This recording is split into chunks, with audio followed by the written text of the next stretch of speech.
திருவருட்பிரகாச வள்ளலார். பகுதி 36. அருட்பெருஞ்சோதி அருட்பெருஞ்சோதி தனி பெருங்கருணை அருட்பெருஞ்சோதி. திருவருட்பிரகாச வள்ளலார் தொடரில் நேற்று நாம் 35வது பகுதியை பார்த்தோம். இன்று 36வது பகுதியை தொடர்ந்து பார்க்கலாமா? சஞ்சலம் மறைந்து மனம் தெளிந்தது தம்பி என்று திருப்தியோடு சொல்லி சிரித்தாள் பார்வதி. அண்ணியின் சிரிப்பில் அன்னையை கண்டார் ராமலிங்கம். அவளிடம் பரிவோடு அவர், அண்ணி, விடிந்தெழுந்தால் தங்களுக்கு இந்நேரம் வரை பணிகள், காலம் கடந்து உறங்கினால் உடல் நலம் கெடும், தாங்கள் உறங்கச் செல்லுங்கள், நானும் மாடி அறைக்கு சென்று உறக்கம் கொள்கிறேன் என்றார் ராமலிங்கம். நல்லது தம்பி என்றாள் பார்வதி. ராமலிங்கம் திண்ணையை விட்டு எழுந்து வீட்டுக்குள் சென்றார். அவரை தொடர்ந்து வந்த பார்வதி தெருவாசற் கதவை தாழிட்டாள்.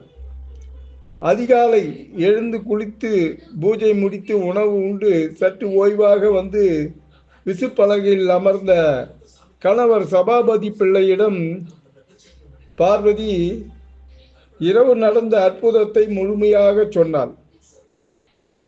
அனைத்தையும் பல்வேறு உணர்ச்சிகளுக்கிடையே அமைதியாக கேட்டு கொண்டிருந்த சபாபதி பிள்ளை பெருமகிழ்ச்சியுடன் அவளிடம், பார்வதி, நீ சொன்னதை கேட்க வியப்பாக இருக்கிறதே. நேற்றிரவு வடிவுடை அம்மை உன் வடிவில் வந்து தம்பிக்கு உணவு கொடுத்து சென்றாளா? மீண்டும் நீ இருக்கும் போதே உனக்கு தெரியாமல் தம்பிக்கு காட்சி தந்து மறைந்தாளா? ஆஹா, தம்பி ராமலிங்கம் செய்யும் சித்துக்கள் எத்தனை எத்தனை! தம்பிக்காக இறைவன் செய்யும் அற்புதங்கள் எத்தனை எத்தனை! சோமு செட்டியார், வீராசாமி முதலியார் என்று எல்லோரும் என்னிடம் வந்து தம்பியை பற்றி ஏதேதோ புகழ்ந்தார்கள். நம்ப முடியாத அளவுக்கு பலவற்றை சொன்னார்கள். அப்பொழுதெல்லாம் எனக்கு அவற்றில் அவ்வளவு நம்பிக்கை ஏற்படவில்லை. இப்போது நீயே சொல்லும்போது, அதுவும் தம்பியின் வாயாலேயே வரும்போது எப்படி மறுக்க முடியும் பார்வதி, எப்படி மறுக்க முடியும் என்றார் சபாபதி பிள்ளை. ஆமாம் சாமி, தம்பியின் அறிவாற்றல், அருளாற்றல், தெய்வீக ஆற்றல் எல்லாம் நமக்கு வெளிச்சமாக புரிந்துவிட்டன. இனிமேல் அதிலே இருளுக்கும் மருளுக்கும் இடமே இல்லை என்று அவர் கேள்விக்கு உறுதியாக சொன்னாள் பார்வதி. சரியாக சொன்னாய் பார்வதி, ஆமாம், சரியாக சொன்னாய். நமக்குள்ளே மாயை மறைந்தது, கடைத்தேறும் மார்க்கம் தெரிந்தது என்று அவள் சொன்னதை ஏற்றுக்கொண்டு சபாபதி பிள்ளை தம்பியால் தங்களுக்கு கிடைத்த பாக்கியத்தை எண்ணி பேரு உவகை எய்தினார்.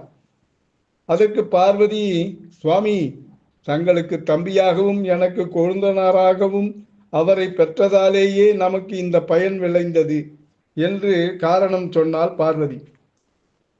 உண்மை உண்மை உண்மைதான் என்று ஒப்புக்கொண்டார் சபாபதி பிள்ளை. ராமலிங்கத்தை போற்றி மெய் மறந்தார்.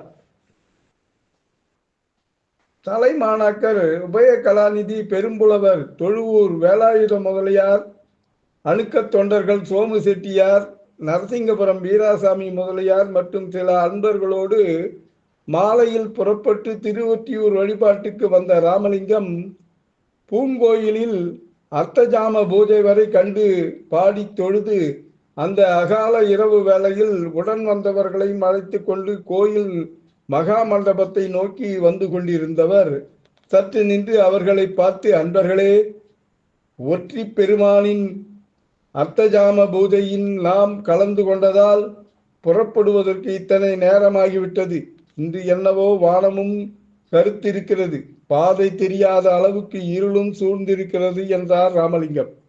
ஆமாம் சுவாமி, இந்த இருட்டில் வழி பார்த்து வீட்டுக்கு செல்வது கடினம்தான் என்று எல்லோர் சார்பாகவும் ஒப்புக்கொண்டார் சோமு செட்டியார். ராமலிங்கம் அவர்களுக்கு மகா மண்டபத்தை சுட்டிக்காட்டி, அதோ பாருங்கள், மண்டபத்தில் விளக்கெரிகிறது, அங்கு போய் படுத்து இரவை கழிப்போம், விடியற்காலை எழுந்து பெருமான் பூஜை முடித்து வீட்டுக்கு புறப்படுவோம் என்றார் ராமலிங்கம். அன்பர்களும் சரி சுவாமி, அப்படியே செய்யலாம் என்றார்கள். வாருங்கள், உறங்க அங்கு செல்வோம் என்று ராமலிங்கம் அவர்களை அழைத்து கொண்டு மகா மண்டபத்துக்குள் நுழைந்து விளக்கின் அருகில் சென்று நின்றார். அதன் வெளிச்சம் சிறு வட்ட அளவில் பரவியிருந்தது. அவர் தரையை கூர்ந்து நோக்கினார். இடம் சுத்தமாகத்தான் இருக்கிறது, படுத்துக்கொள்வோம் என்று அவர்களிடம் சொல்லிவிட்டு தான் முதலில் படுத்துக்கொண்டார் ராமலிங்கம். அவரை தொடர்ந்து மற்றவர்களும் அவர் பக்கத்திலேயே வரிசையாக படுத்துக்கொண்டார்கள். ஆனால் அவர்கள் எல்லோரும் புரண்டு புரண்டு படுத்தார்களே என்று யாருக்கும் கண்ணுறங்கவில்லை. காரணம், வயிற்றை கிள்ளும் பசி. அதிலும் வீராசாமி முதலியார் துவண்டு போய் நாராக புரண்டு கிடந்தார். அந்நிலையில் அவரை கண்ணுறங்க ராமலிங்கம் அவரிடம், என்ன வீராசாமி முதலியாரே, தூக்கம் வரவில்லையா? புரண்டு புரண்டு படுக்கிறீர்கள் என்று கேட்டார் ராமலிங்கம்.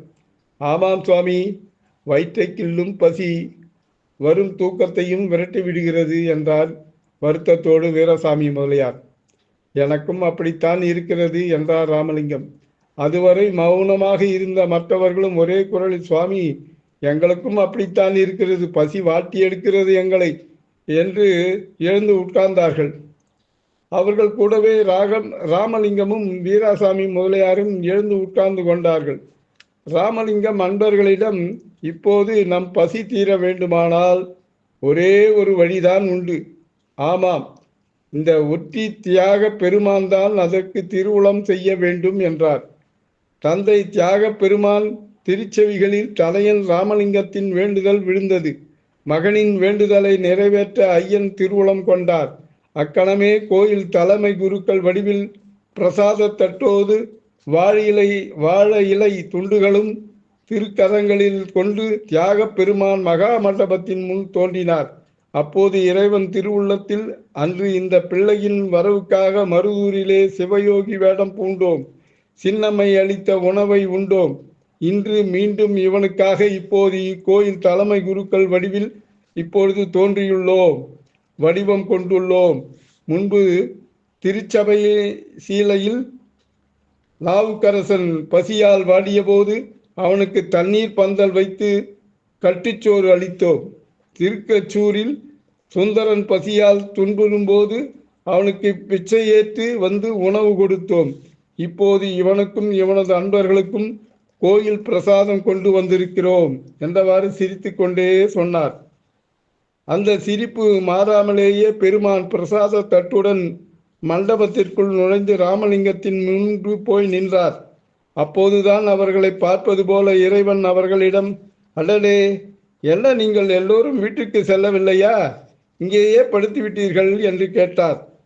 இறைவனை கோயில் தலைமை குருக்களாகவே நம்பி எல்லோரும் மரியாதை நிமித்தமாக எழுந்து நின்றார்கள். ராமலிங்கம் அவர் கேட்டதுக்கு பதில் சொல்ல தொடங்கி, ஆமாம் சுவாமி, அர்த்த ஜாம பூஜை கண்டு வழிபட்டோம். அகால நேரம், இருட்டு வேறு, அதனால் இப்படி மண்டபத்தில் வந்து படுத்து விட்டோம் என்றார் ராமலிங்கம். அப்படியானால் பசியோடு வந்து படுத்து விட்டீர்கள், அப்படித்தானே?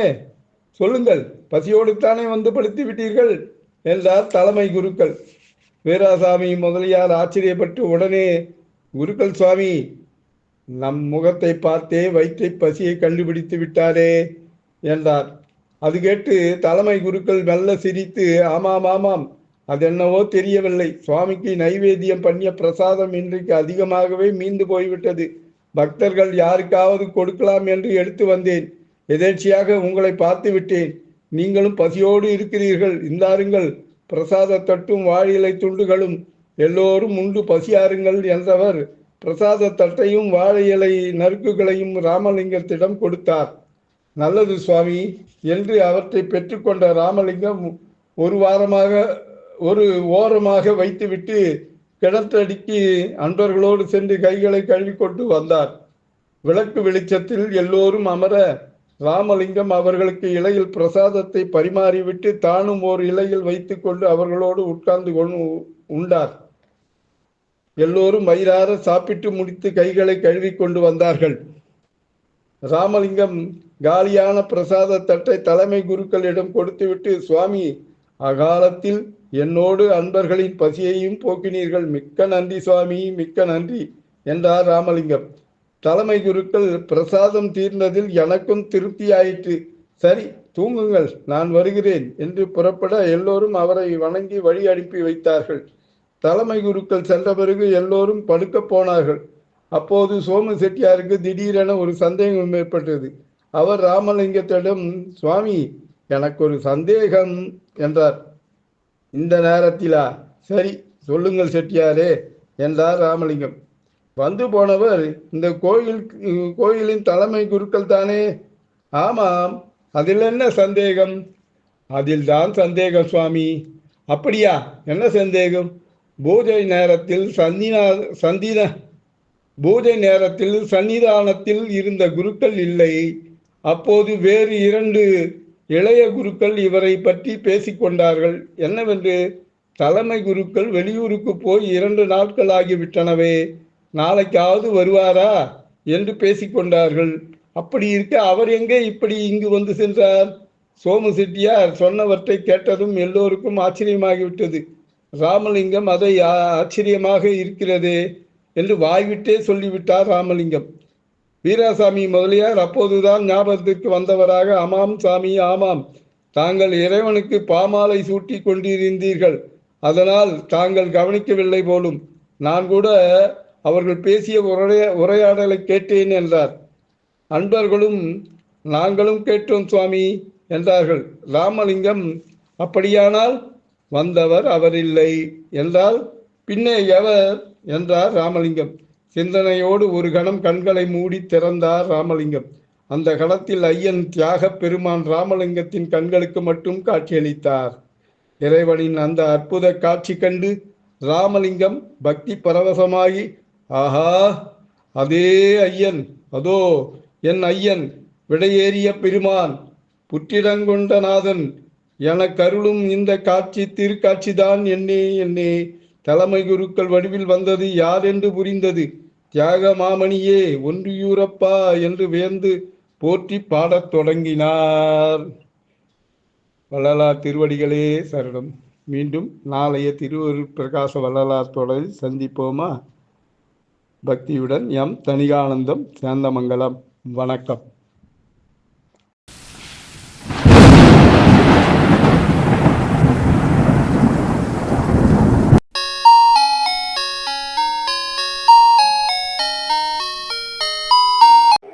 தணிகை டிவியை லைக் பண்ணுங்கள், ஷேர் பண்ணுங்கள், பெல் பட்டனை ப்ரெஸ் பண்ணுங்கள். தணிகை டிவியை சப்ஸ்கிரைப் பண்ணுங்கள். வணக்கம்.